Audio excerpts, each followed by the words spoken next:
बादशाही महाभारत. कधी कधी बादशाह अकबर यांच्या डोक्यात काही गोष्टी शिरल्या तर ते त्या गोष्टींची पाठ सोडित नसत. एक दिवस असेच वेगवेगळ्या धर्मातील धर्मग्रंथांवर चर्चा सुरू होती.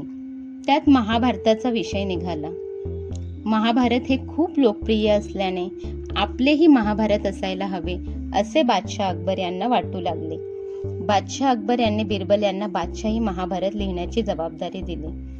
आता काय करायचे हे बिरबल यांनी ठरविले आणि बादशाही महाभारत लिहिण्यासाठी मोठी रक्कम आणि मोठी मुदत मागून घेतली. काही महिने घरीच राहून बिरबल यांनी चांगला आराम केला. दरबारात यायच्या दिवशी बिरबल यांनी जुन्या कागदांचा गठ्ठा करून बांधला आणि दरबारात हजर झाले. बादशाह यांनी विचारले, काय बिरबल, झाले का आमचे महाभारत लिहून?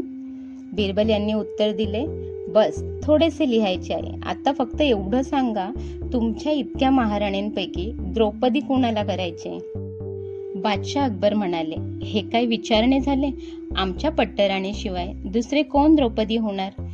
बादशाह यांची आज्ञा मिळताच बिरबल हे महाराणी यांच्या महालात गेले आणि त्यांना बादशाह यांच्या महाभारताविषयी सर्व माहिती दिली.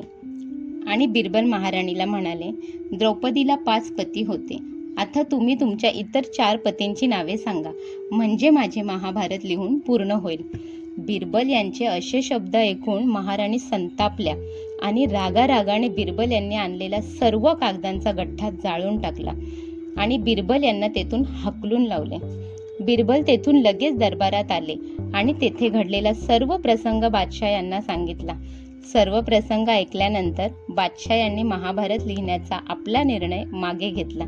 बिरबल मात्र गालातल्या गालात हसायला लागले.